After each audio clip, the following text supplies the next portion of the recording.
Um, so we're extremely delighted to have Mr. Mahesh Patil. I think this is the first fireside chat that we have for the academic session of 2024 here at BITSoM. And I think this is probably BITSoM being a relatively young school, this is probably the first one that Pennywise, which is the finance club, is organizing. So we're really delighted to have you, Mahesh. Um, Yeah, my pleasure. let me start. Yeah, let me start off by asking very obvious question, which is you were an engineer, right? And then you made your move into the finance industry. So could you take us through what actually happened during your college and the events that led up to you getting into asset management? Yeah, good evening, everyone. So I think, see, when I started my journey, right, I mean, that was an exciting period, right? So I completed my engineering in 89, worked for 2 years, okay, in CMC. When I was doing my MBA, right, in JBIMS, I mean, that was a period, right, which was the most exciting part. We had two things, big events. One was uh, I think the turning point for India, the economy was 1992, right? 91, when the whole Yeah. liberalization, right, started, right? So we had this big economic reforms which happened and liberalization of the economy. And that's where I think there are a lot of the excitement happening in this big ticket reforms under the Narasimha Rao government, which was there. And Right. also, prior to that, in that period, we saw this Harshad Mehta scam, right? Again, Right. that's the time we were kind of, anybody who was in equity markets at that point, it was a kind of instant gratification, right? You saw the excitement in the markets, okay, what the markets could do in a short time frame, right? I've seen stock prices go up by around 10 times, okay, in a matter of few months. So that was, as a student, okay, we also had our own kind of a club, okay, where we invested into the market and the kind of instant money which you could make, uh, This get that. club a part of your college, or was this separate from that you No, did it's a with your it's friends? a part of the college itself. I mean, a Okay. couple of friends, okay, we were doing finance. So that was also one thing. But I think more importantly, I mean, that was just initial kind of an interest. But I think what really got me interested was that was a period also because we saw a lot of formally in firms coming up that point in time into, because that time there was no formal uh, kind of a roles as a research analyst, right? Right. So that's the time when all these foreign broking firms started to set up shop in India, whether it was the Morgan Stanleys of the world, right, Merrill Lynch. So they started to come into India and started setting up the research houses, Okay. and that's where I think one could see a great opportunity, okay, in this segment.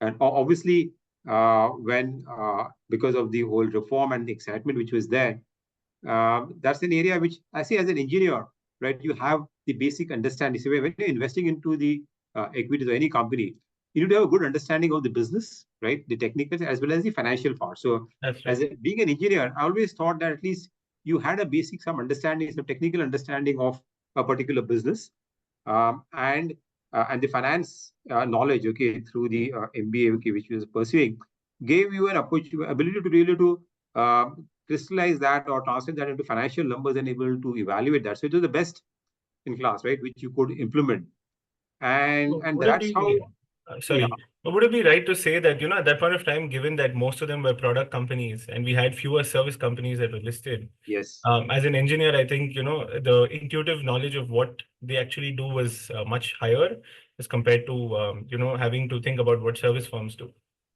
Yeah, that's true. So, I mean, I started my career as a looking into some of these engineering companies or cement companies, steel companies. So how the process works, right? How does the steel plant work? I mean, that kind of understanding that, like some of these capital good companies. So I used to track the industrial sector. So being an engineer, I'm just giving an example. Being an Right, electrical engineer, I could appreciate some of these companies like ABB, Siemens, Thermax, right?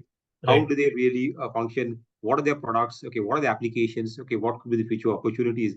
So I think as an analyst, when you're looking at a company, it's not just the numbers, it's just beyond the numbers. If you're able to appreciate in terms of what are the application, what could be the opportunity, then the conviction, right, which one can have. in recommending us, because finally you're buying a business, right? You're not buying the financial numbers when you Correct. come. Correct. It's a business, and how that business can scale up. What are the competitive advantages of that businesses? Okay, what are the strong moats? I mean, that is what really creates a lot of value, which is numbers are only you can project, say, for a few years, right? Yeah. Yeah. But while a company, if you look at when you do a DCF value or a company, bulk of the value comes from terminal value, as you know Correct. that, right? Correct. Yeah. So that only comes from appreciating of the business dynamics, and which are a lot of things are qualitative in nature, True. which I think if you have a good blend, not across sectors, as rightly said, but there are a few sectors, right, where technology or engineering knowledge, understanding the process, what goes into what, I think that really, really helps a lot. And that's how I started my journey. I mean, that's how one really got excited Okay. into as a research analyst, because being an engineer, you have an analytical frame of mind. And I Right. thought this was a career which suited most, where I could take advantage of my. I never had those marketing or selling skills. I mean, when in MBA, either you look at into marketing or you get into finance, right?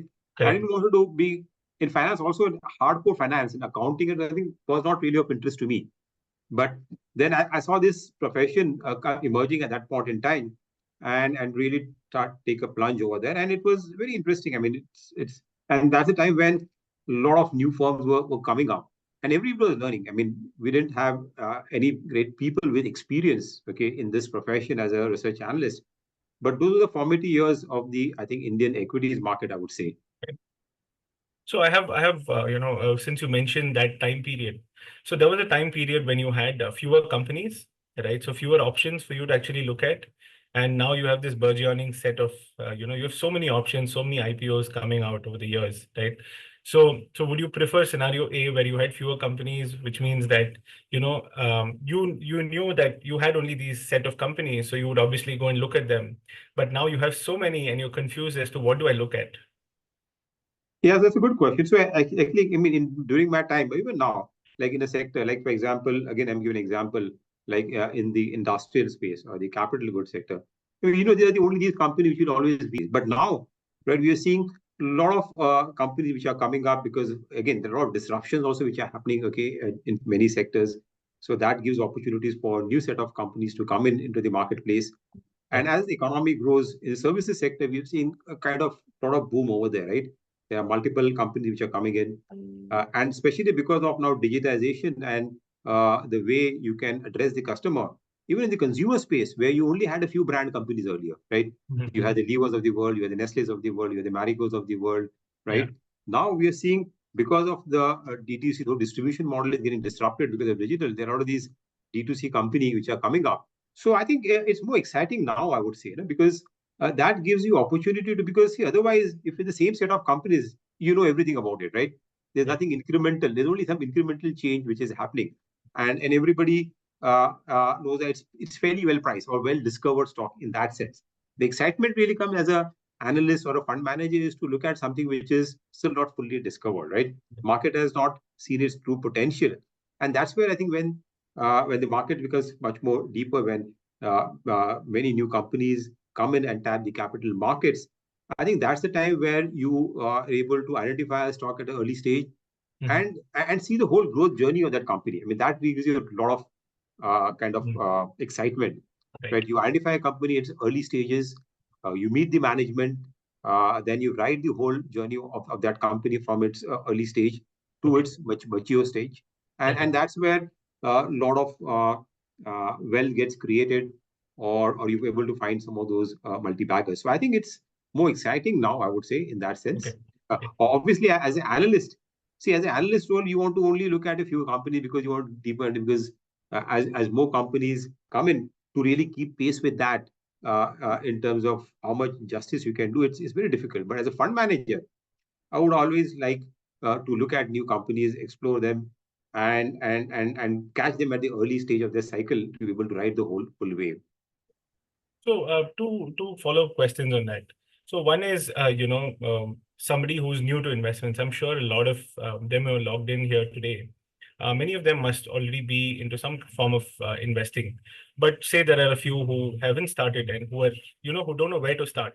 right? What would be a good starting point? That's question A.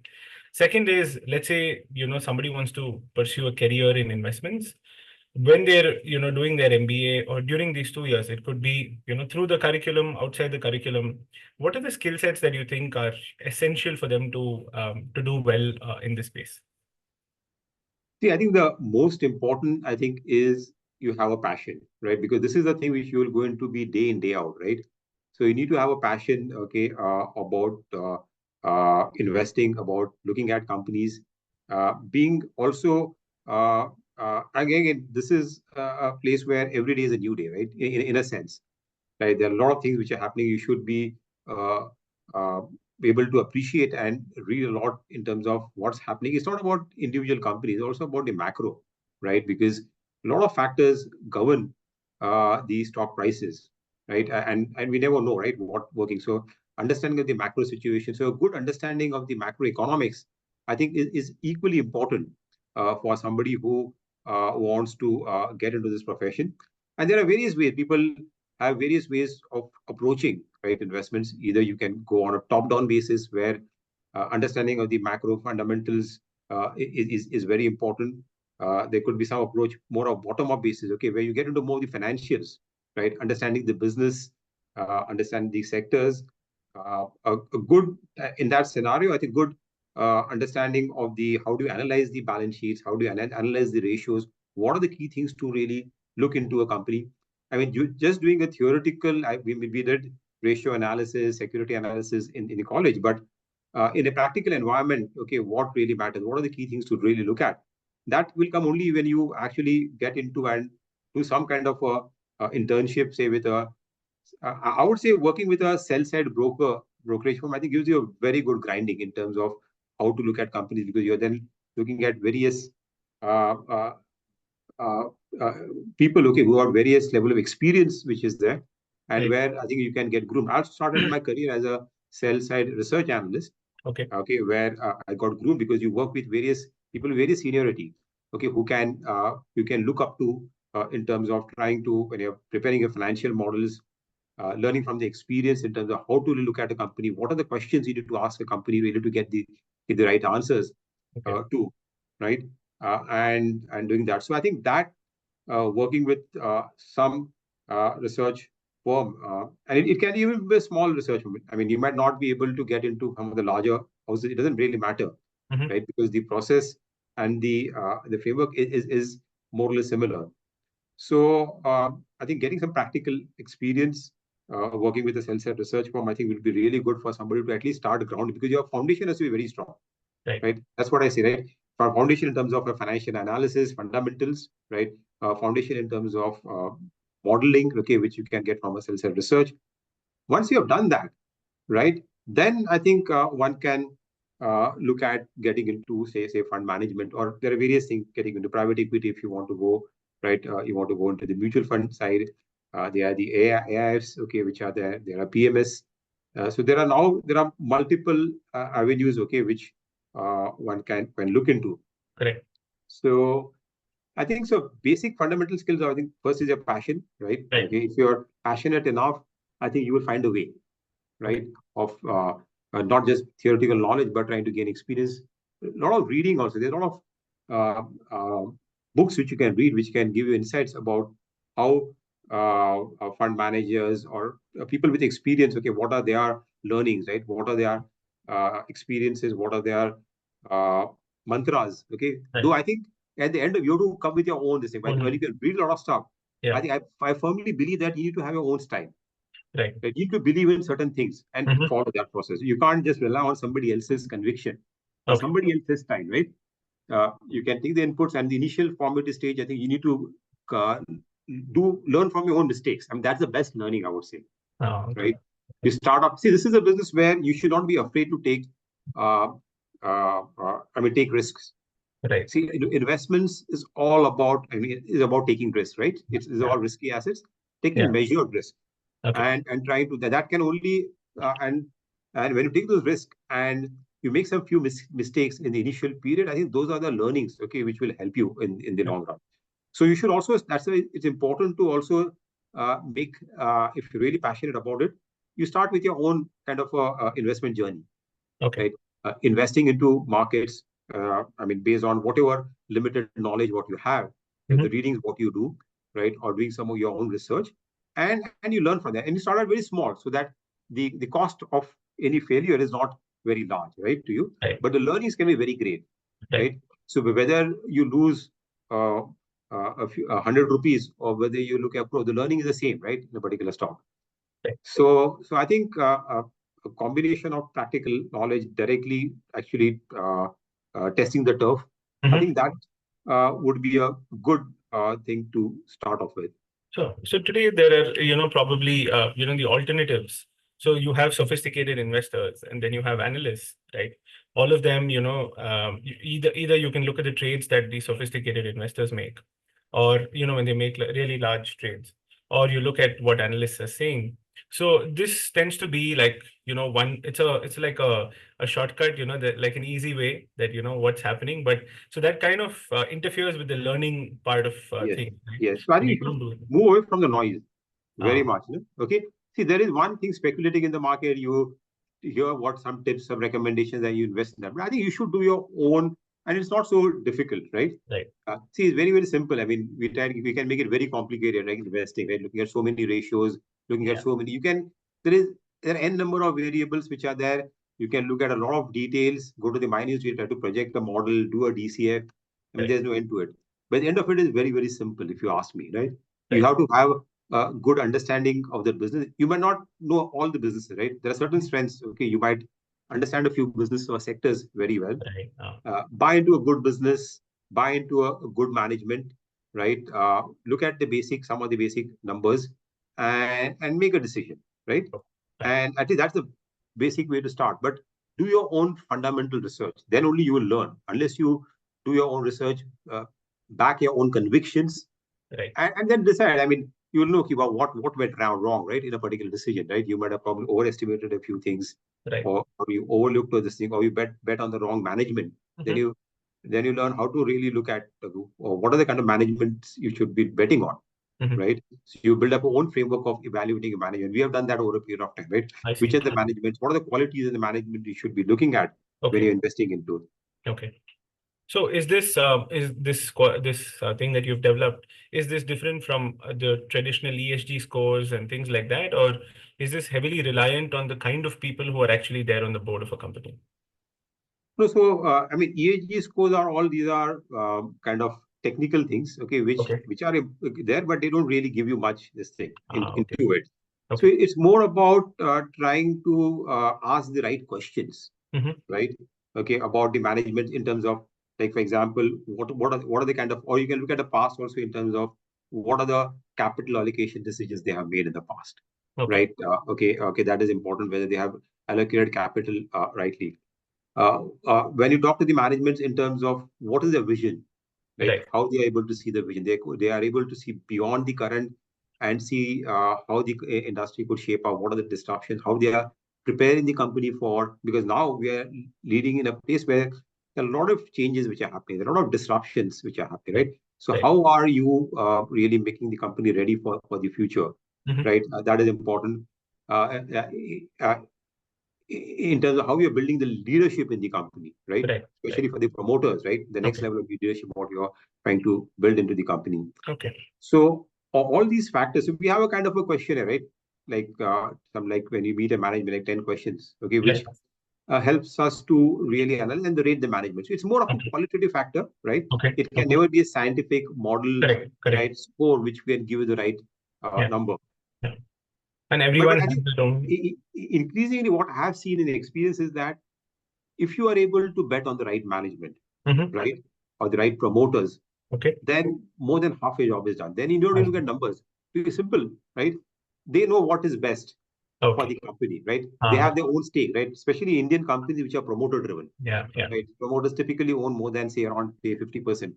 So Right. all their wealth is there in the company, right? And as long as they are not, um, I mean, they are not crooks, right? Trying to take out Yeah. money from the company, and that also you can find out, right? Correct. In terms of if there's the money which is getting siphoned out. Yeah. Then if you, and they are in the reasonably good industry, Mm-hmm. Okay. right, which is there, then you just bet on that, and they will automatically make money for you, right? Okay. And your job is just to monitor and interact with them and see whether they are doing the right things, what they are saying, Right. or they're deviating from that path. I mean, Okay. that's one of a very, very simplistic approach I'm saying, right? It's not Right. so simple, Right. but if you really Correct. bought it But down. I think it's very fundamental to, evaluating the overall Yes. Yeah. And company. the markets have started to realize that. I mean, I've seen many companies in my past, okay, where if numbers look very good, balance sheet looks good, growth looks very good, Okay. but the promoters, if they are not betting on the right management, okay, we've seen companies tend to either make the right misallocation decision, Okay. and all the wealth get destroyed, or you probably divert the money into some other companies, Okay. right? So yeah, and the market is also now trying to give premium to companies or managements, okay, which they believe, okay, are better, Okay. and that is also getting rewarded in the marketplace accordingly. For the same companies with good management, you will see the multiples and this thing will be much larger, and that sometimes differentiates a company with the same fundamentals, right? Why it quotes at a higher multiple. So Hmm. so it's very, I mean, this you will not get into the financial models, right? Correct. Correct. Or how to That's all value very the P subjective. multiple on growth. These are all Yeah. these qualitative factors which add up. Yeah. That's right. That's right. Uh, yeah. So like in an MBA program, I'm just putting it in the context of all our MBA students. So they typically learn. I mean, many of them come with non-finance and non-accounting backgrounds. So and you just said rightly that for you to be a great investor, you need to know the industry well, you need to know the space well, the business well, right? It's not just about numbers, right? So Yeah. let's say somebody has a very basic understanding of balance sheets and income statements. I mean, in a nutshell, right? What would you first look at when you look at these companies? What are your thumb rules, your mantras, in terms of evaluating these firms? So I think, see, what one should look at is first is on the broader industry, whether the company, right, it is growing, say, faster than the industry, right? That is something good the management is doing, right? They are increasing their market share. They are growing better than the industry, and it could come in because of various factors, right? They could have some competitive edge. They could have some more either on the distribution side, on the technology side, or the cost advantage. And obviously, the management is also focused on trying to driving it, right, to increase market share.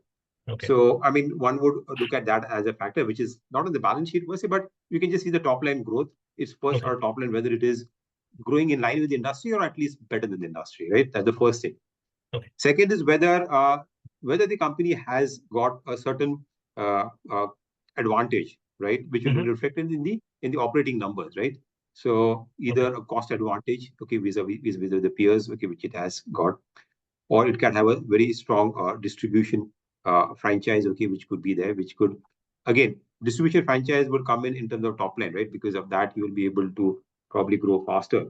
Okay. But what is the key advantage, whether it's on the cost or the gross profit, for example, right? Hmm. For the same industry, if he's able to manage their costs well, Right. right? The direct costs, okay, that is also a source of advantage, okay, which could be there.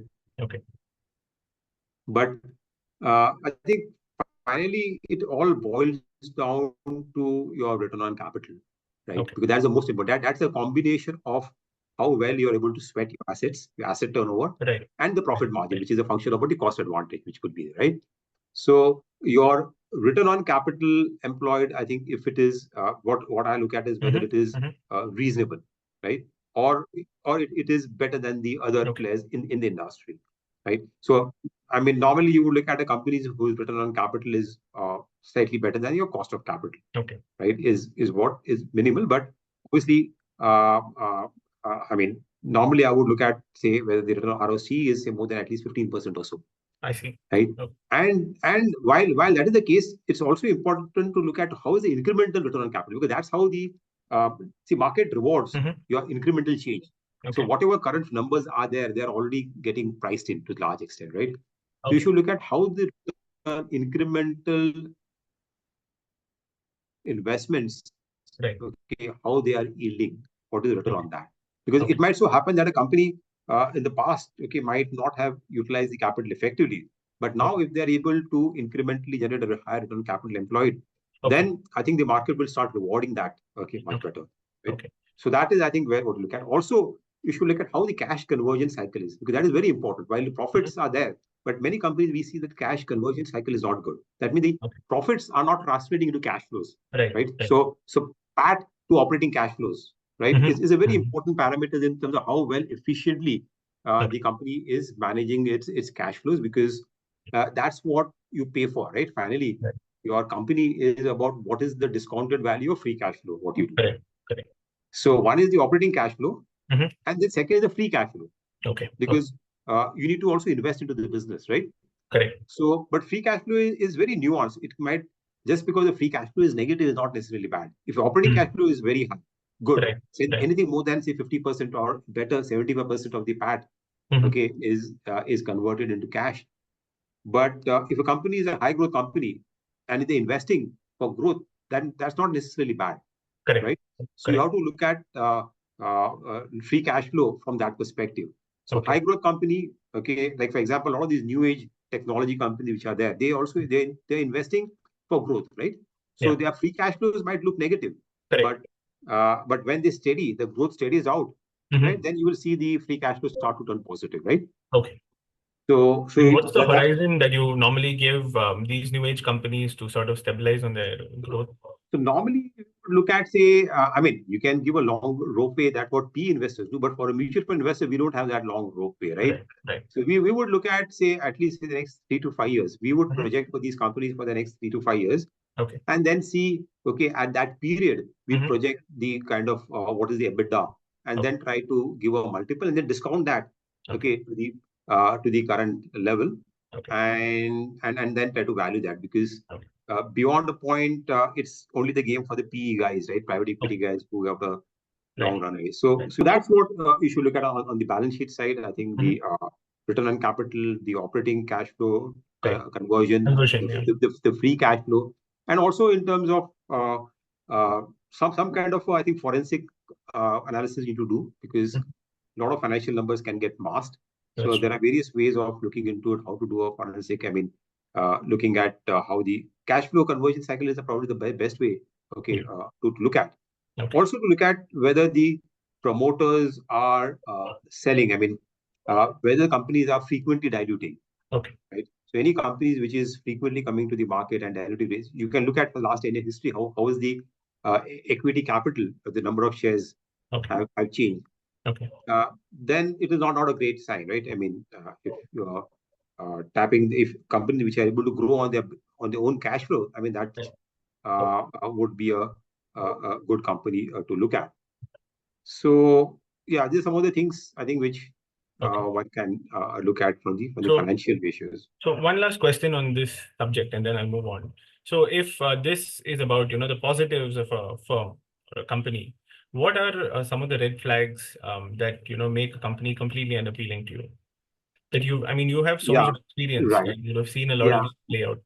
So I think the red flags are, we've seen companies in the past, as I said, profits are there, but no cash flows, right? There's something wrong, which is the capital is probably there's some kind of a circular this thing which is coming in, right? You're inflating your numbers, you're inflating your sales, right? As I said, frequently a company issuing capital, tapping the capital markets, right? Frequently, that again is a red flag, I would say.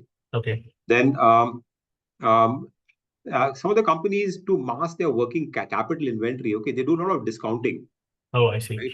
Okay, so that gets captured in if your interest cost as a percentage of debt is very high, because then your financial charges go up, right? So that means these are the firms that are using long-term funds for short-term purposes, something like that. So they are basically they are hiding their debt, okay, through doing these kind of discounting or factoring, as you may call it, right? So, but it gets captured in your financing cost. So then their interest cost or financing cost, the percent debt is very, very high. So contingent liabilities, okay, if you want to see, right, if there are very, very large, okay, not necessarily bad, but you have to really look at that as a red flag. Again, other factor is whether the promoters are continuously diluting. That's again a red flag. Right. So I think these are some of the red flags, okay, which I think one can keep in mind. So in your experience, right, given the context of these discussions on what has worked, what hasn't worked. So have there been any pitfalls, that you have personally encountered where there have been judgment calls that a group of people took that didn't finally pan out and that led to a lot of learning in your career? When you identify a good company, right, which is a good company, both in terms of your growth, the management, everything is right. And sometimes we take a short-term view, right? The stock goes up, right? The company doubles or trebles, right? And you find it has probably reached your target price and you try to sell that, okay? But I think it's important to stay with your winners. I've realized that, right? So I think backing your winners, no, and holding or sitting on it, I think when it's to reduce the urge of selling just because the stock has doubled.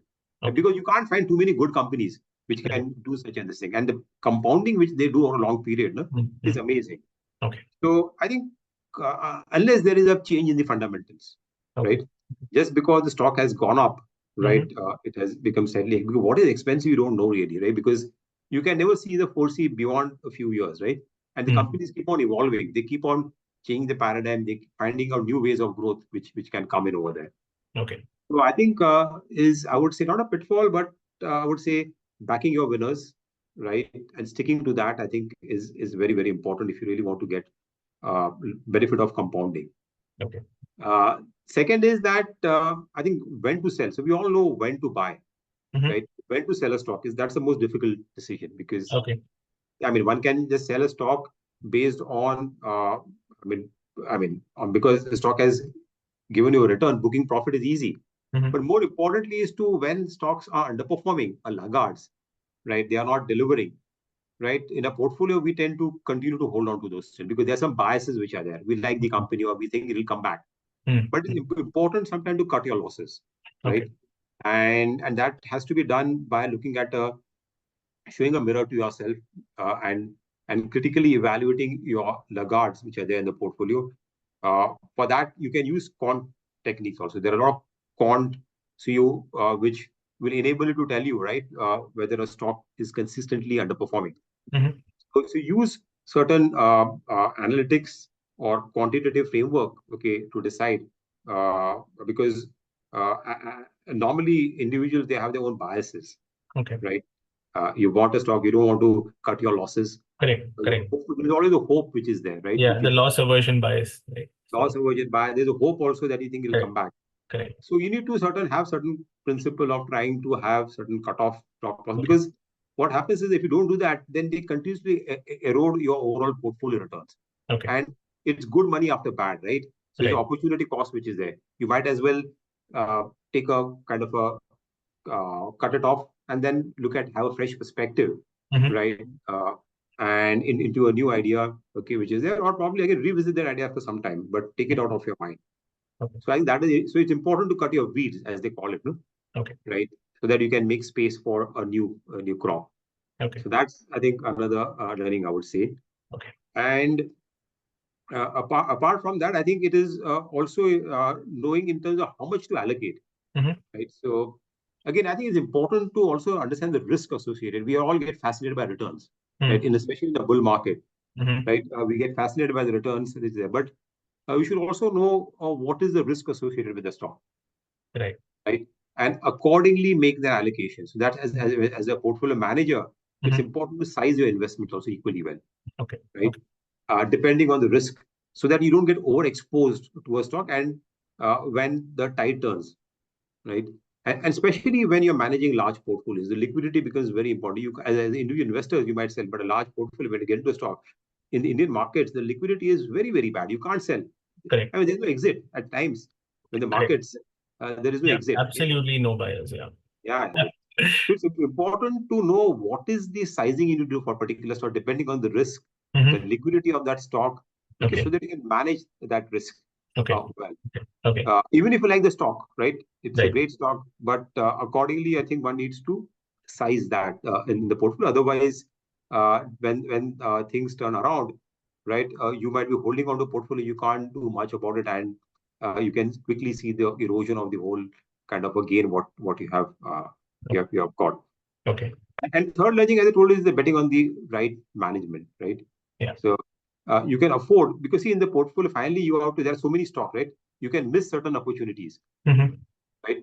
But if you try to get into the momentum and try to bet on in the wrong promoters, then some of the shocks which you get, right, are really this thing. And markets are very punishing, right, when there are any corporate Correct. governance. Correct. So Okay. try to avoid that and bet on the right management, and especially in the small caps, right, where Okay. there are a lot of new companies. You build up a kind of a framework, right? How do you screen companies on the forensic side? I think that these are some of the pitfalls. If you avoid, I Okay. think we should be fine. So I come to another theme which seems to be very hot in India right now. So you have a lot of retail investors who seem to love F&O trading, especially after COVID. That's Right. one. And second is, for the longest time, Indians seem to be fascinated with investing in gold, Yeah. right? As a means of capital appreciation. So what are your thoughts on both of these instruments? Yeah. So you're talking about gold and Yeah, gold and F&O. FN. Oh, yeah, sorry. Yeah, so on the FNO side, I think we've seen the statistics there. I think it's a lot of new investors, the young, they want to make quick money, right? I mean, Correct. that's what, because you have less capital, Yeah, right? So you want to get the largest ROI on your capital. true. So we've seen that with FNO, you can take a leverage exposure, right? Uh, Correct. so I think but again, it's a zero-sum game, right? Okay, you're just trading or somebody is making money, and there are a lot of guys who are there in this who are running with a lot of technology and systems. There are a lot of algos. There are a lot of firms, okay, which are boutique firms, which are running a lot of algos technology, whereas somebody is just trying to speculate in a market, right, as an individual.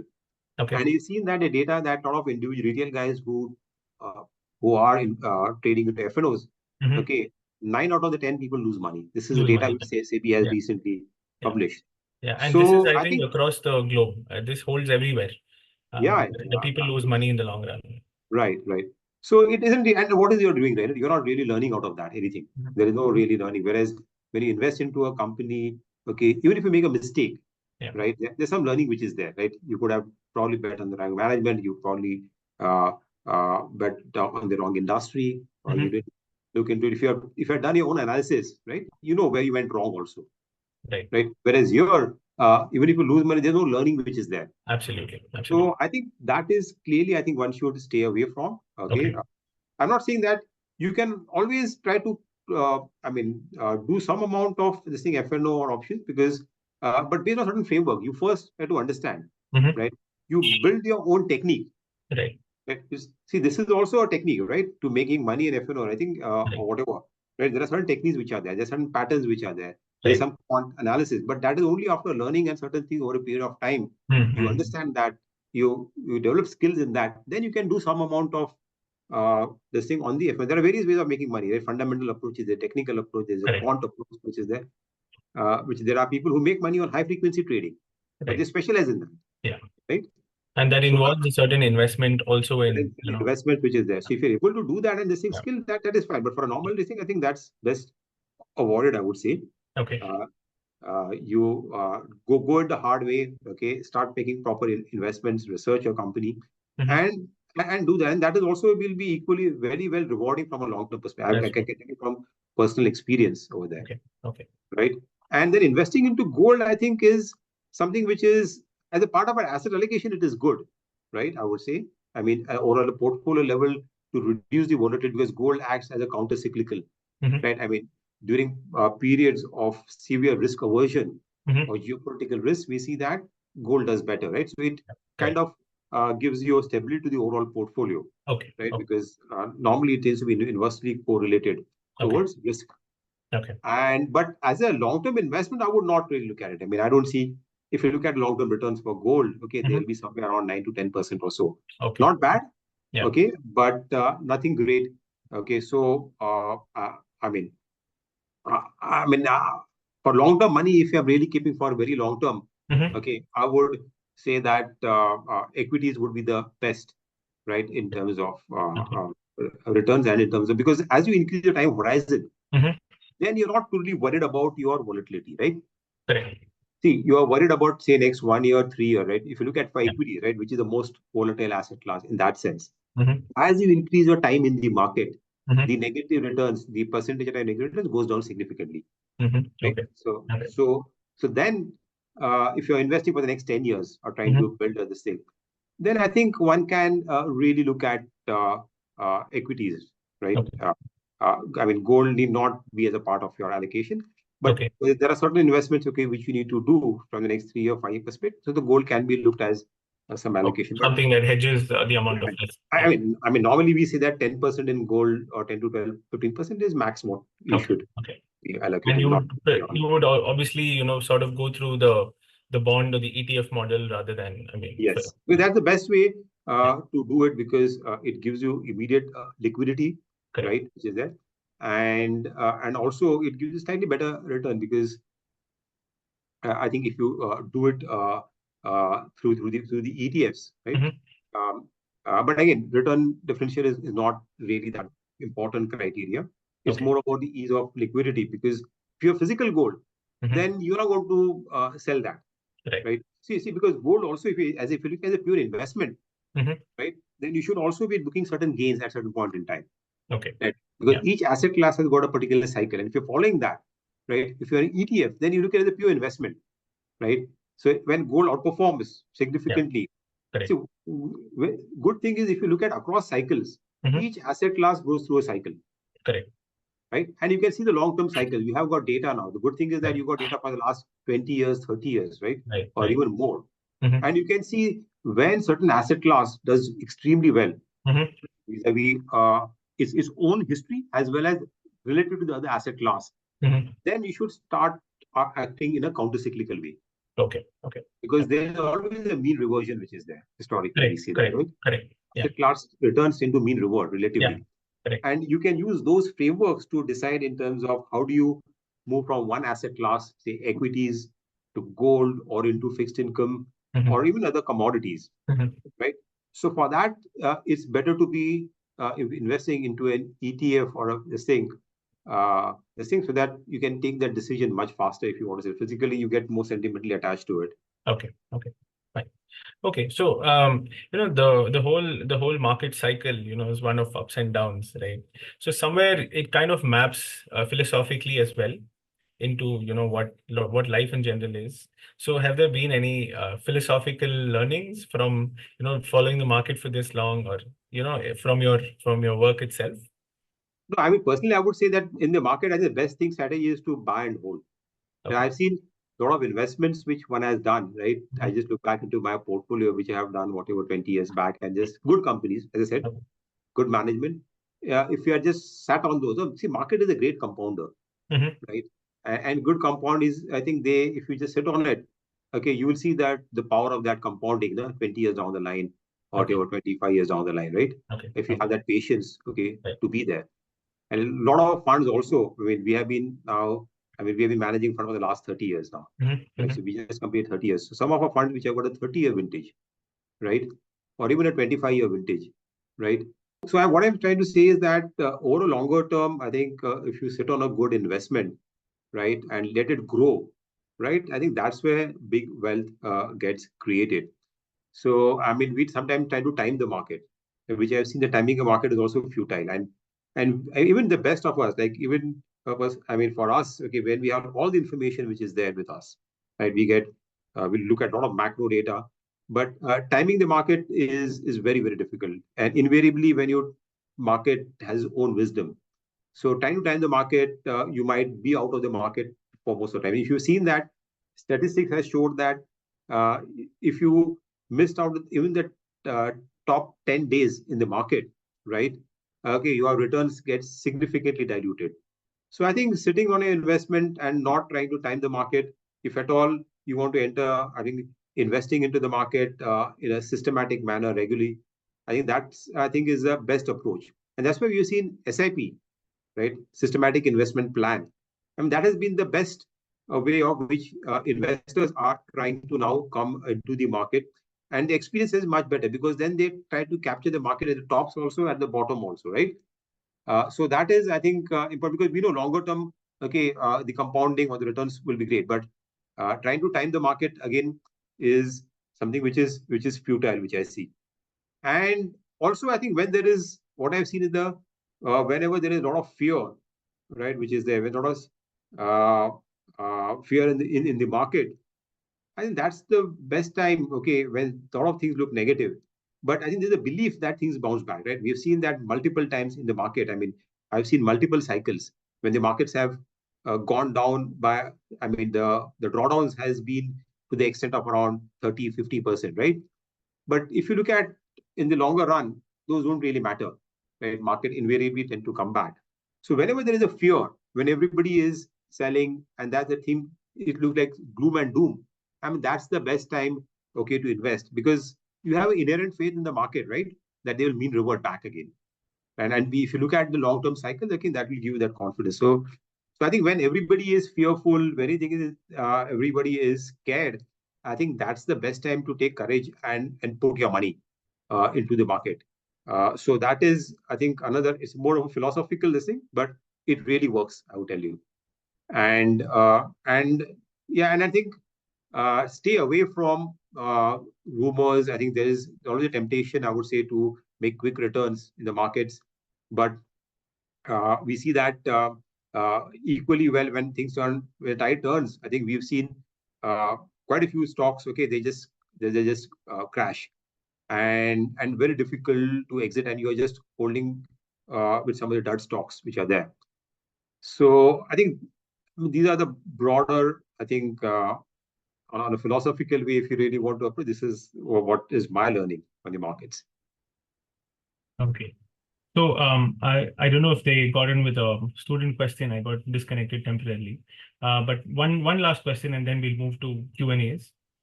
So as somebody who's hiring people and as a somebody who's been in this industry for so long, so when people come out of college, right, this is a space where you need experience to sort of excel, right?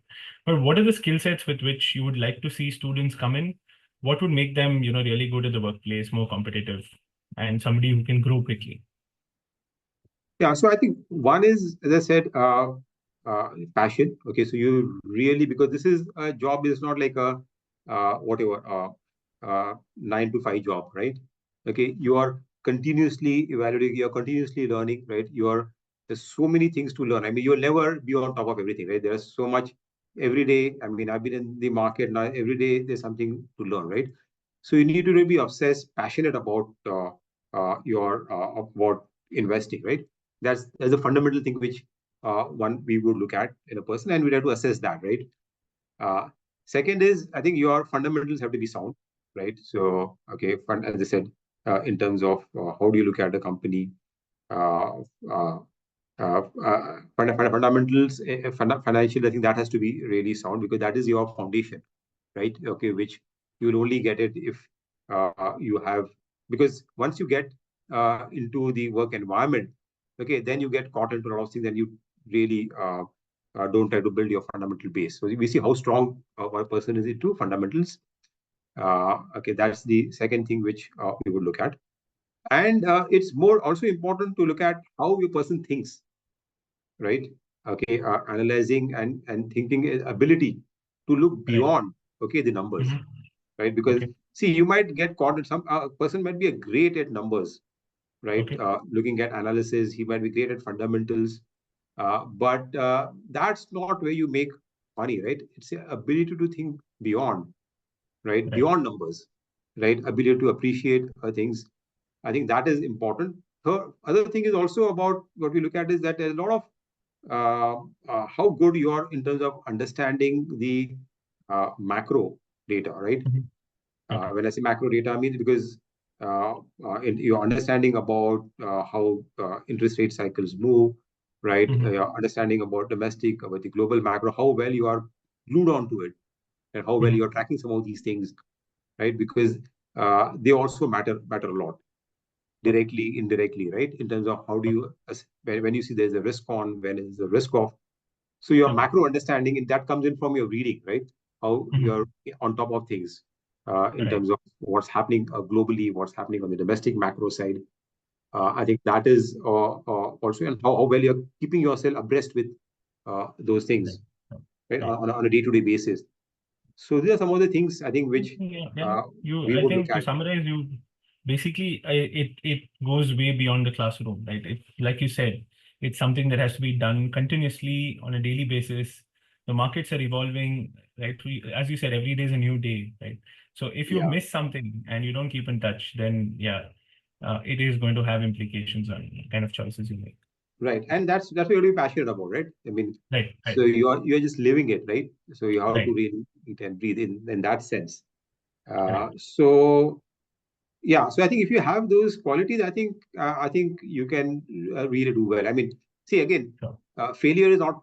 I mean, we are not afraid of failures, Right, right? Because we think look at failures if at all. See, as long as you have this passion, I think those are something which you is a learning, right? You will, correct. as long as you don't do the same mistakes this again, right? That's I think that is fine.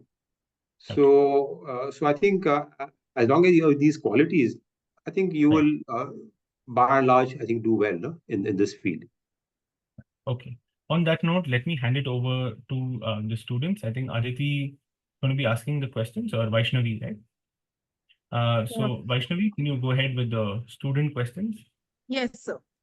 Yeah. So our first question is from Harshit Chakrabar from BITSoM.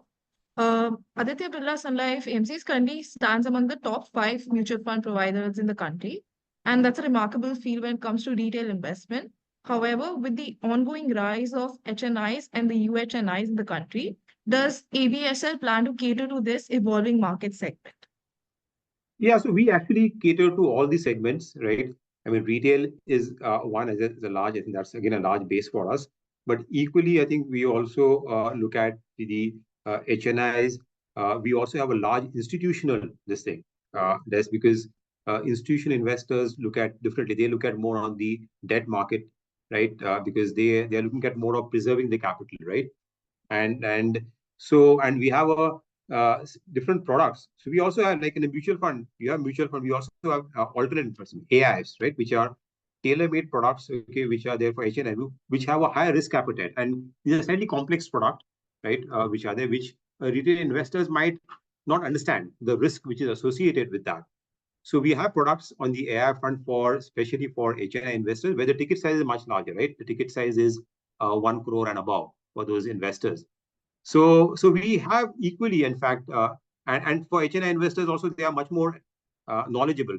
So our ability to be able to communicate to them, how do we service them, also is slightly different, right? So we will we look across the spectrum, and we have got products for each and every investor, okay, depending on their risk appetite. So our next question is from CA Ayush Joshi. He's also from BIT School of Management. We as a country have great strides in digitizing our payment system in the last few years. How much do you think that momentum can help us in making financial wealth management as a mainstay in the far reaches of the country? And what role can an organization like ABSL play in this initiative? Yeah, so I think we've seen, and that's been the biggest strength of our country. I would say what we did right around this government, right around 8, 10 years back, right, creating bank accounts, yeah, Aadhaar, then UPI, right, the telecom also revolution. What we saw, right, with people having low data costs with digital handsets. So during COVID, we have seen that I think the adoption for us, right, onto the digital side was much more seamless, and more so we have seen in this in the financial services industry or even in the investment side, we've seen that people now coming in and opening accounts, right, digitally with your KYC and anything, and instant KYC, which is possible if you are linked to your Aadhaar. So as a result, we have seen that the number of accounts which have been opened or the new investors which have come in the last 2, 3 years has been multifold. We have seen it grow up almost 2, 3 times, right, in that period. And so I think that is clearly leading to kind of getting, okay, or getting the or taking the services right to the even in the tier 2, tier 3 cities, right, where normally mutual fund offices will be in the top whatever 200 or 300 or cities. So the driving penetration and financial inclusion, I think this digital revolution is playing a big role. And in that scenario, what the only challenge here is that somebody comes on a digital platform. Uh, he is normally coming in on. There are no advisors which are received, because this investing is also supposed to be advisory, right? Where you need to also educate the investor, especially a new person who is coming into investments for the first time, whether this product is right for him. Okay, how you should approach, what should his what is the risk appetite, what is the because there are so many products which are there, you'll get confused. I mean, we have like on equity side alone, we would have around 25, 30 or different schemes which are there. So investor who is coming directly, because now you are empowered, right? You can just have an app, you can open up a platform and this thing, and you can directly invest, right, into a mutual fund or any other product. And invariably, you would probably choose the wrong product, right? Because you would just look at the past returns of a particular industry and invest into that, which might actually turn out. And that's what we're seeing that. I mean, we have seen a lot of money coming through us through the digital platforms which are there, right? And investors just look at the past 1 year return or a 2 year return or 3 year return, are investing into that. It might so happen that that might not be the right product for him because it's very risky. I mean, something which has done well in the last 3 years or 2 years, they could potentially see a big drawdown, right? So it's important for us to be more responsible and to educate, right, investors, right, especially who are coming directly, okay, through the digital platforms. It's very easy, right? It's ease of doing business is much easier, but one needs to educate and see that they understand the risk also, okay, which got associated, okay, when they are coming in directly. So I think for us, that's very important to do the right investor education, and through our even through our various initiatives, okay, which we are doing. So we conduct a lot of investor education camps and try to educate investors in terms of how to invest, how to look at risk, how to write asset allocation also, which is which is I think equally important. Our next question is from Mayuk Mukherjee from St. Xavier's College, Kolkata. Do you think that today's market is more congested and tough to get in for a fresher than that time? No, I don't think so. I mean, well, I don't know what you mean by congested and this thing, but clearly a market has become very overheated, let me put this way, right? So because of the large amount of since again, there's a huge amount of retail money which has come into the markets in the last few years, right? It's driven by liquidity, right? Fundamentals sometimes take a backseat at this point in time. So we have seen even the when that tide comes in, liquidity tide comes in, we see everything goes up. I mean, the good, the bad, the ugly, and that's where you need to be slightly more careful, especially for a new investor who's coming into the market. He needs to be much more careful about investing into it. But I would say that market, it's never a bad time because there are always opportunities which are there in the market. If you have done your proper research, you follow a particular process, right? There is never this thing. Only thing is, in this kind of a market, you have to be more careful, right? You need to be very, very careful. You have to really, really screen a company with a lens and then take a decision. So I think you have to be extra careful. Okay, you should not get carried away by momentum, okay, or by hearsay. But otherwise, I would say for any investor to come in anytime is a good time, okay, because I mean, you start off small, as I said, you start out small so that you even if you make some mistakes, right, they're not big, but they become a good learning for you, right? So I think every market teaches you a bull market, a bear market, a market which is moving in a band. There is a learning. So I think I always believe that uh, it's good to enter into a market at any point in time as long as you know, right, what you're getting into, right? So that's the most important thing. Just before proceeding for the next question, so since it's 7:30 right now, would it be possible for you to take a few more questions? So I think we can extend for another 10 more minutes. Yeah. Okay, Schedule. perfect. Yeah.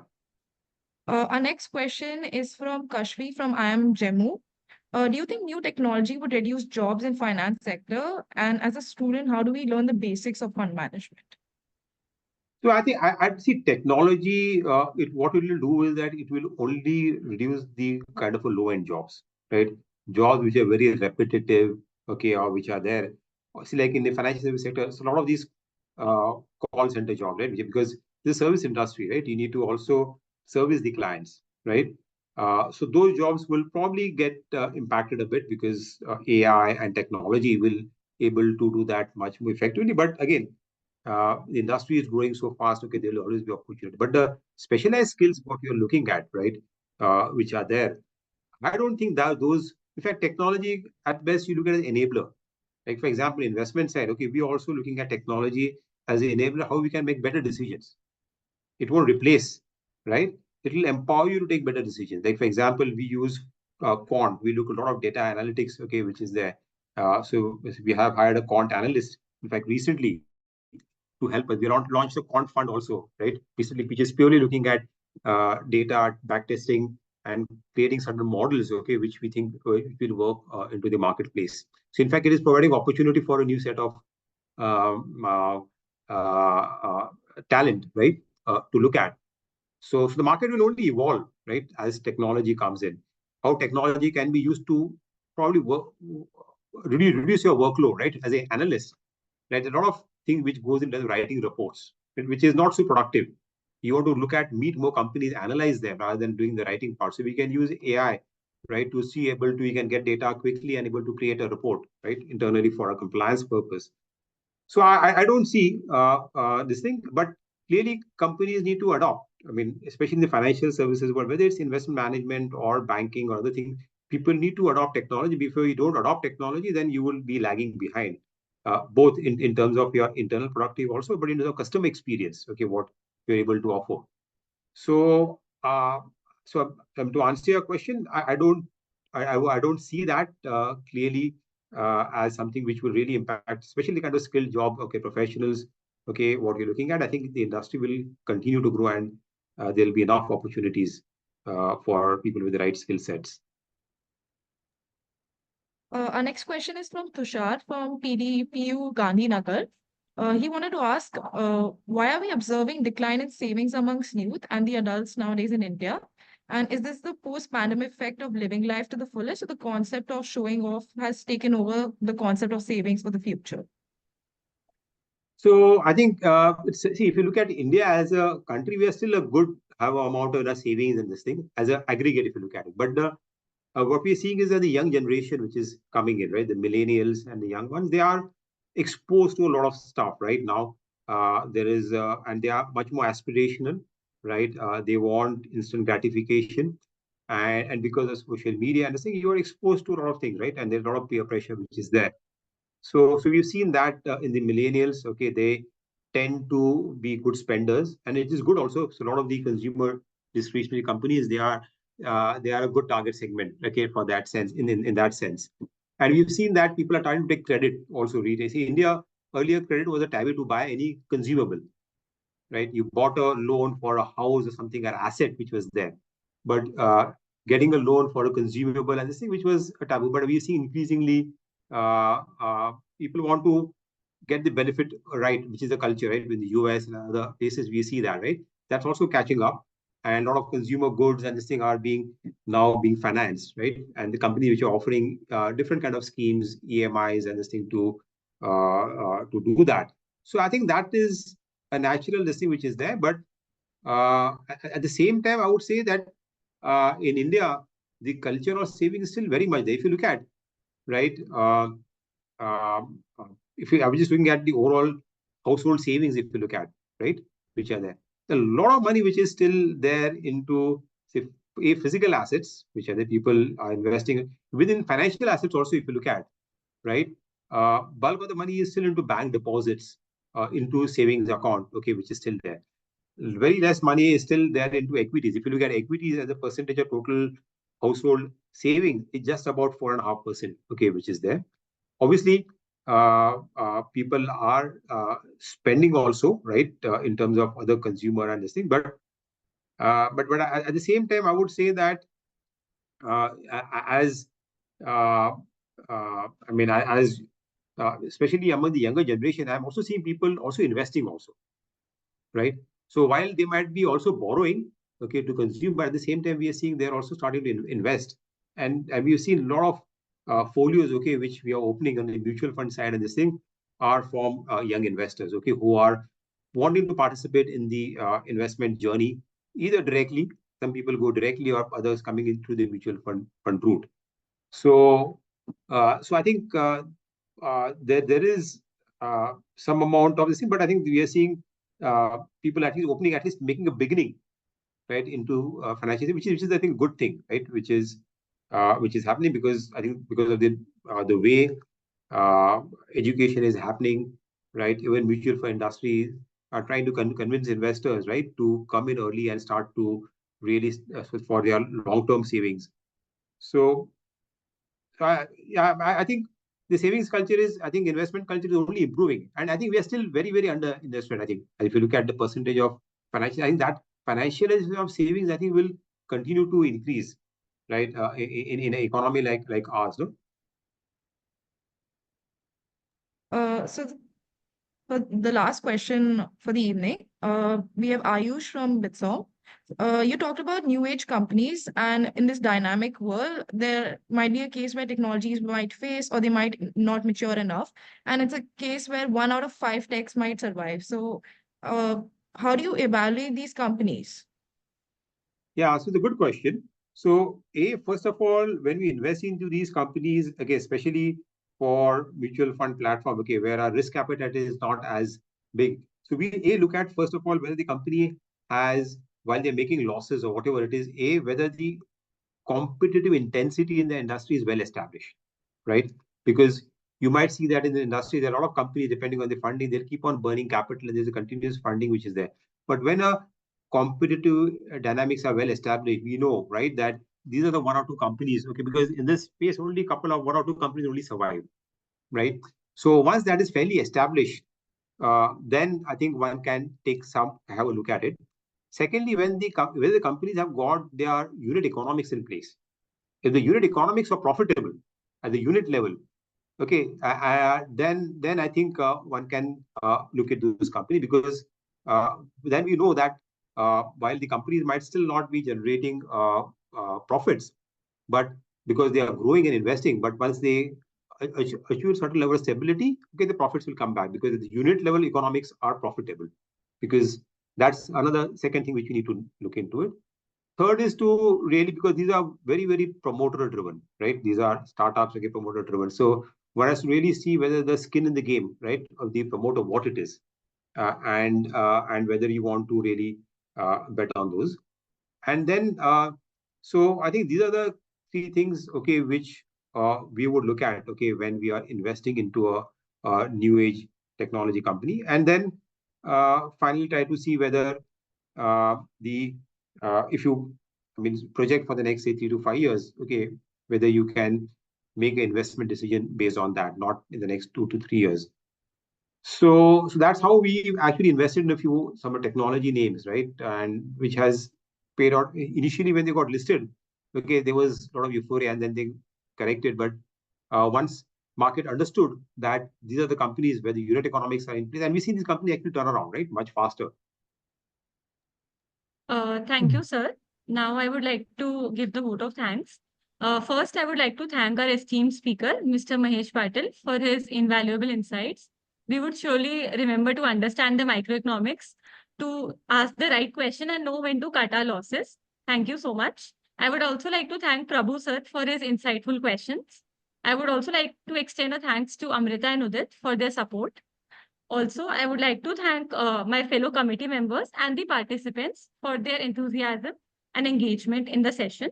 Lastly, I would suggest you all to join the Aditya Birla Sun Life Knowledge Center, as it shows and gives you valuable insights into the industry. Thank you so much. Thank you. I think Thank you so much. yeah, thank you, Bitsot, for giving us this opportunity to be able to interact. It's always a pleasure to interact with the bright students, okay, and share our learnings. Feel free, okay, if you have any other questions, okay, you can always connect to us, and you can write to Amrit, and we will probably try to respond, okay, to okay, which we are not able to answer in this short time.